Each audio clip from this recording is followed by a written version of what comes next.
The Avars, history's greatest disappearing act.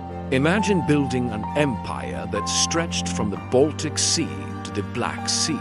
Imagine making Byzantium the richest empire on earth. Pay you gold every single year just to leave them alone. Imagine terrorizing every kingdom in Europe for 2.5 centuries, and then imagine completely disappearing. Not retreating, not losing slowly, just gone. So thoroughly erased that medieval writers used your name as a synonym for total destruction. This is the story of the Avars, and it might be the strangest rise and fall in all of European history. And no, most people have never heard of them. That's exactly why we're here. Welcome to LostNations. Let's talk about history's greatest disappearing act. Origins. Where did they come from?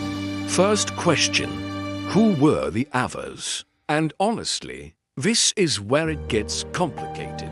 We know they were a nomadic people from the Eurasian steppe, the vast grasslands stretching from Hungary all the way to China. But beyond that, historians still argue about their exact origins. Some think they were related to the Ruren, a powerful nomadic confederation from Mongolia that collapsed around 550 AD. Others think the Avars were a mixed group, refugees, warriors, and opportunists from multiple steppe peoples who banded together under a single leader.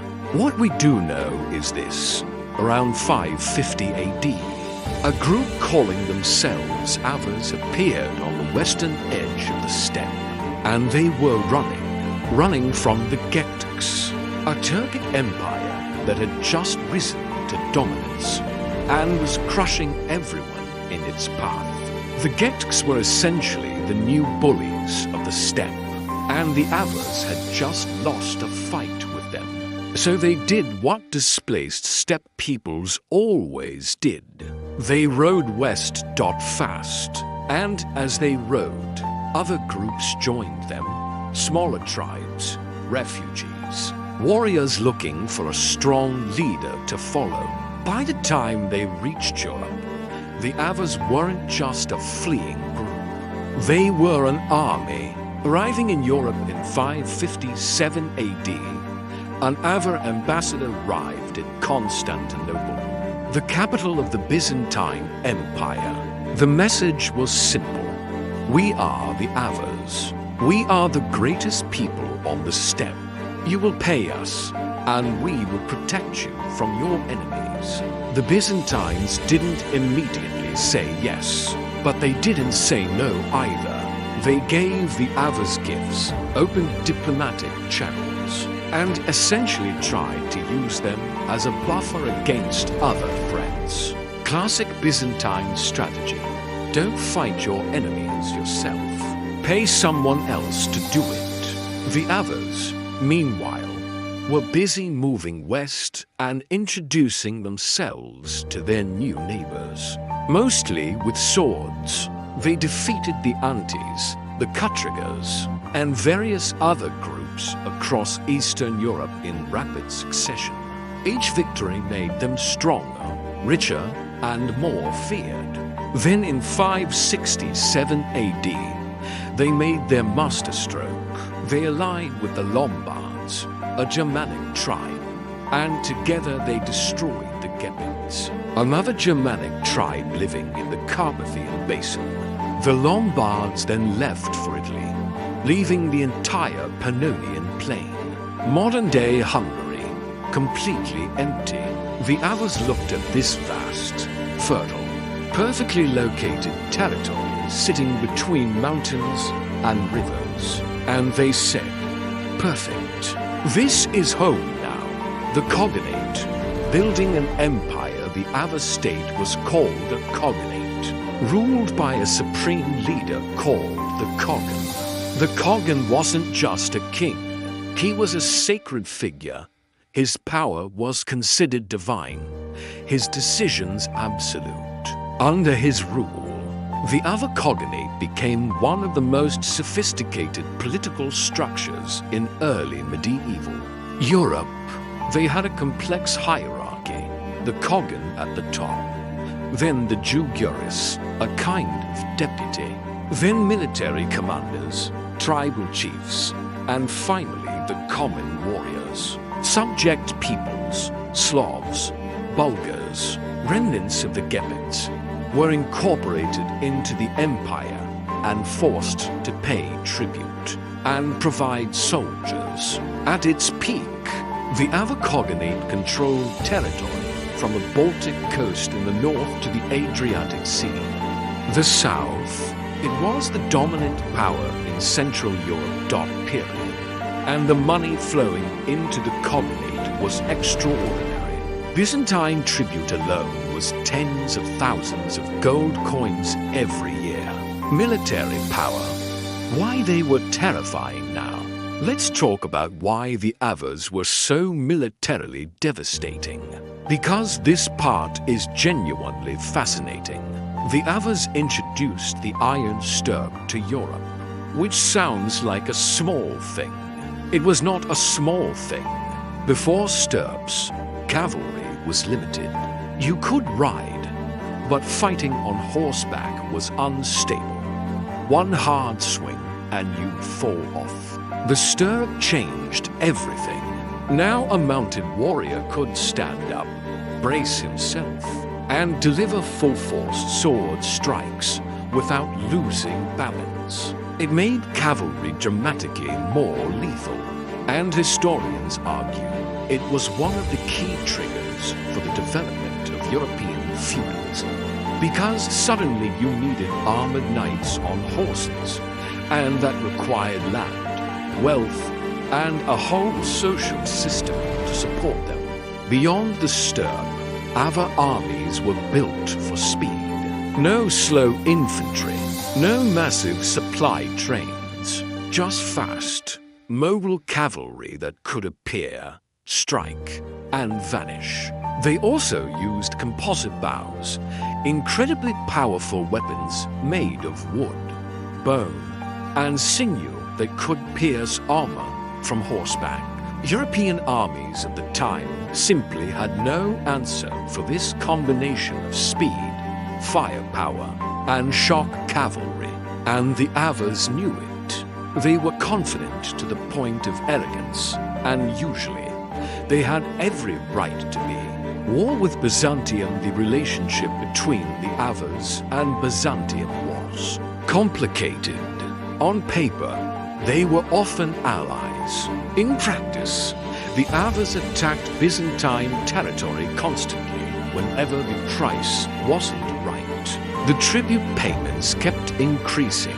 80,000 gold coins a year at one point, then more.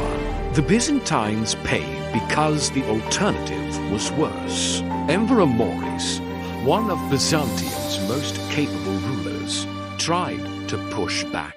He refused to pay increased tribute and launched military campaigns against them. This did not go well for Maurice. His campaigns largely failed. His army mutinied, and he was eventually overthrown and executed, though that last part wasn't directly the Avars' fault. His successor Phocas immediately resumed tribute payments. Lesson learned, but the Avars had bigger ambitions than tribute payments. In 626 AD, they made their boldest move. They formed an alliance with the Sassanid Persian Empire, Byzantium's other great enemy, and launched a coordinated two-front assault on Constantinople itself. The Avars attacked from the land side with a massive army. The Persians approached from the Asian shore. It was the greatest coordinated assault on Constantinople in history, and it failed. The Byzantine navy destroyed the Persian fleet trying to cross the Bosphorus. Without Persian support, the Avars siege collapsed. The Avars retreated, and this moment, this failure, marked the turning point. The decline begins after 626.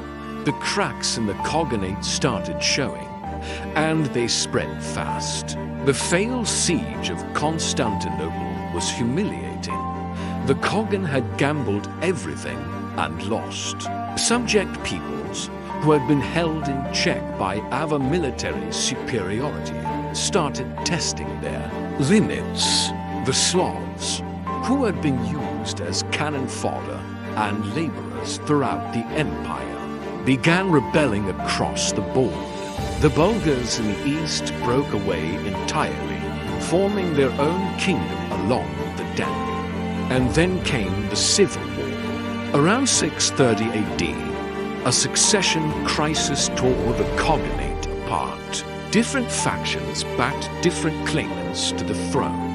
The conflict was brutal. Tens of thousands died in internal fighting, resources that the Koghanate desperately needed. For external defense, the empire was shrinking. The gold was running out. The fear was fading. And then Charlemagne arrived. Charlemagne and the end Charlemagne, king of the Franks and soon-to-be emperor of the West, had been watching the Avars for years. He was systematic, ruthless, and extraordinarily organized. Everything the weakened Koghanate was not. In 791 AD, he launched his first major campaign against the Avars. It was devastating. He didn't just raid. He methodically dismantled Avar fortifications, cut off supply lines, and pushed deep into their territory. The Avars fought back, but their cavalry, once unstoppable, was now being outmaneuvered by Frankish heavy infantry and better logistics. In 795 and 796, Charlemagne's son Pepin led further campaigns that reached the heart of the Koghanate. And then came the most astonishing moment of the entire conflict, the capture of the Ring. The Ring was the Avar royal compound, a massive fortified enclosure where the Koghan lived and where generations of tribute and plunder had been stored. When the Franks broke through, they found treasure beyond imagination. Centuries of Byzantine gold, looted Roman artifacts, jewels, weapons, everything. It reportedly took 15 wagons to carry the gold away.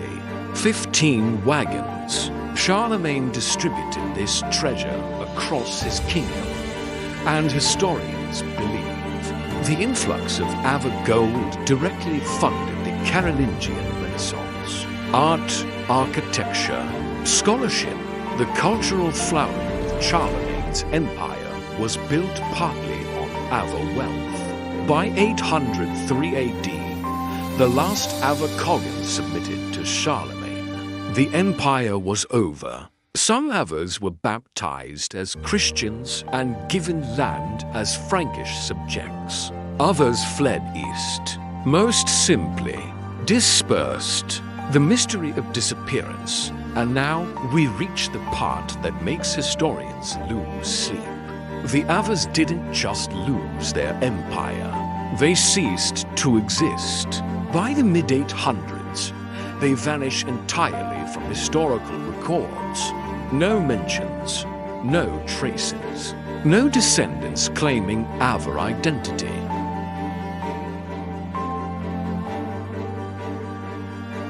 Theory 1. Massacre.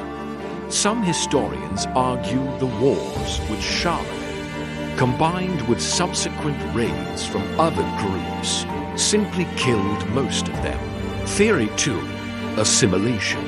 The surviving Avars intermarried with Slavic and later Magyar populations over generations until there was no distinctly Avar community left. Theory 3. Plague and famine. The wars destroyed the agricultural systems that sustained the population. Disease did the rest. Most scholars today believe the answer is all three. A catastrophic combination that left no survivors to maintain an Avar identity. What's certain is that medieval writers noticed how complete the destruction was, and they memorialized it in a phrase. Perierunt Avari. They perished like the Avars. Written by a Frankish chronicler who recorded their fall, it became a common saying. In medieval Europe, a warning, a metaphor for total annihilation. Legacy what they left behind. But here's the thing. The Avars didn't leave nothing. Their legacy is just hidden. The stirrup they introduced to Europe changed the entire trajectory of medieval warfare and society. Every armored knight, every feudal castle, every chivalric code traces back partly to this innovation. Modern genetic studies have found Avar DNA in populations across Hungary, Serbia, Croatia, Slovakia, and beyond. They're gone as a people, but their genes survived. Their gold, recovered from thousands of burial mounds across Central Europe, is now in museums in Budapest, Vienna, and Belgrade. Some of the finest metalwork of the early medieval period, and those burial mounds, thousands of them, still dot the Hungarian and Serbian landscape.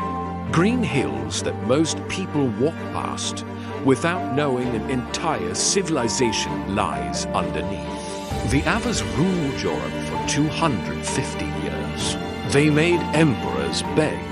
They changed warfare forever. And then they vanished so completely that history almost forgot them entirely. Almost subscribed to LostNations, because there are hundreds more stories, like this one waiting to be told